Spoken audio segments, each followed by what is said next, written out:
What is going on, you guys? My name is Rage and we're back today with another event guide video for you all. This is definitely going to be more tailored to the early players as well as the mid players transitioning and trying to get additional Sharon Carter shards. As you can see here, this event at the time of recording, 1 day and 7 hours is when the event starts with Sharon Carter, and I highly would recommend her in terms of farming and getting as much shards as you can, you guys. These events, I can't say this enough, but they're some of the best events because they generally stick around for 2 weeks, and if you're able to get all the way through the hard difficulty here, which you can see here by hitting the little I, the recommendations that if you have characters that are level 60, gear tier level 9, and ability level 5, as well as 5 saboteur classification. Generally, it's very reasonable, and I find I do get a lot of good shards, so I'm definitely going to show you guys my quick analysis here in terms of what I've done in the past, as well as talk about here specifically they're asking for the saboteur characters, so which characters do they entail, as well as what my recommendations personally. So starting off here, you guys, I'm just going to quickly show you my roster here. This is filtered by saboteur, but I wanted to quickly show you here in regards to the last 4 characters being in the events. It was actually Phyla-Vell, Kestrel, Multiple Man, as well as White Tiger respectively, and as you can see with each of them, I've actually gotten them with each at least a 4 yellow star or more. So in this case it's very prominent, but how was I able to do that? As you guys can see here, I've just kind of quickly populated my spreadsheet from my template here, and it really dictates the date that the event started and really my fresh here in terms of the energy. So what's going to happen is you see this campaign energy in the top here, and with the exception of this refill here, generally it actually costs 50 power cores to refresh. So really, based on that spreadsheet I just showed you guys earlier back here, really this is just dictating how many times are you refreshing the energy so that you continually farm in the event. And really it's going to be similar to how you've already kind of farmed in the game with campaign, where you farm specific characters. In this case, it's going to be farming those nodes to actually get orb fragments.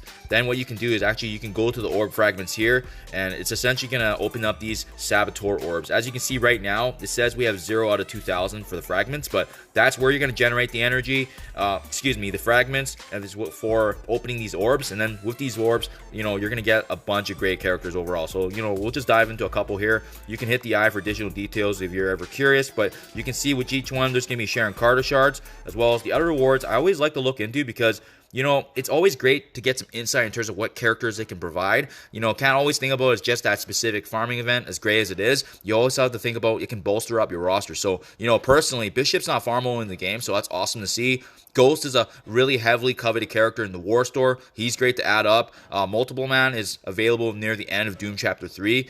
Minerva's also in the War Store. So just having 3-4 really great notable additions already available. And then let's not forget Sharon Carter, right? So I reviewed her kit in an earlier video as well already, but overall, you guys, great character. I would recommend in doing these events because, especially when you're a newer free-to-play or mid-game player, these events just help bolster, and, you can add additional character fragments to your roster as well. So that's what's the beautiful thing about it.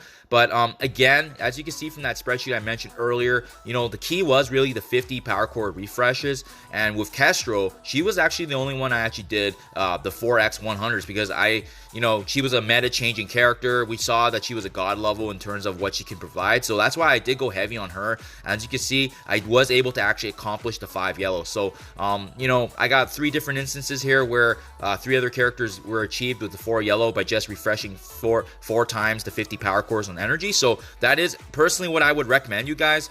It seemed to work out for the last 4 characters overall for me are better, so that is my personal recommendation going forward. And I've heard this vocalized from a lot of content creators as well, but I do believe it's the best value for your time, as well as 200 power cores a day is very reasonable, especially when you're able to get that through just generating it back through daily objectives, going through the arena. So in my personal opinion, I think it's best bang for buck, and unless you guys are going for anything higher, obviously you can always get lucky with the orbs as well. That being said, you guys, filtering out here for the saboteur roster, my goodness, this is probably one of the best selection in terms of characters I've ever seen in terms of what we are actually able to utilize here. You can see a lot of the characters on the top of my roster here is end game characters, which is great for you guys because if you already have them built, it's going to be very, very easy. Generally, what I've noticed in my experience is that if you have a total team power anywhere from 150 to 180,000 total power, it's good enough to get you through hard mode. So if you guys have Kestrel, which I think a lot of players will, definitely utilize her. Highly recommend. If you guys have that combination here, the anti-venom and venom combination, they're the symbiote rosters. Most players will have them built up for raids. Minerva is a great character here because she has a revive, so you can really capture that 3-star if needed.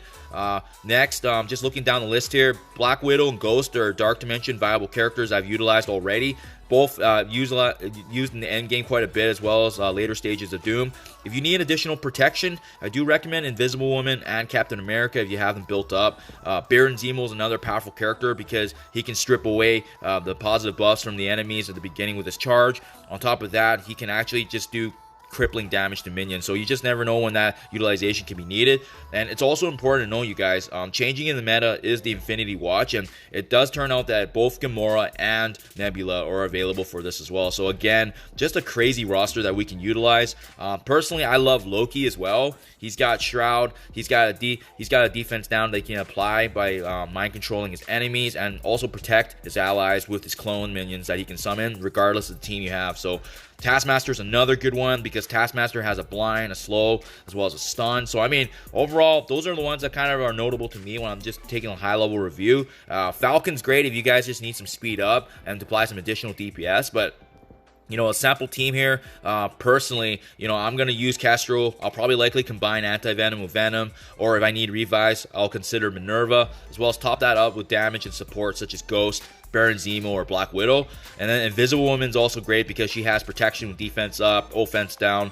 So I mean, overall, I don't think a lot of players are going to have issues choosing 5 characters in this classification. It's definitely one of the best picked ones here, combining, you know, the additional damage with Gamora and Nebula as well. So I mean, we got a great kit here, great mix of characters. Overall, I think you guys are going to have a great time. Thanks again, you guys. I do appreciate you checking out my video, short and sweet for you. But yeah, as we prepare, those are the characters I would recommend. It's going to be some exciting times with this new skill team with the Secret Avengers coming in. So as always, you guys, do appreciate you checking out my videos, and I'll see you in the next one.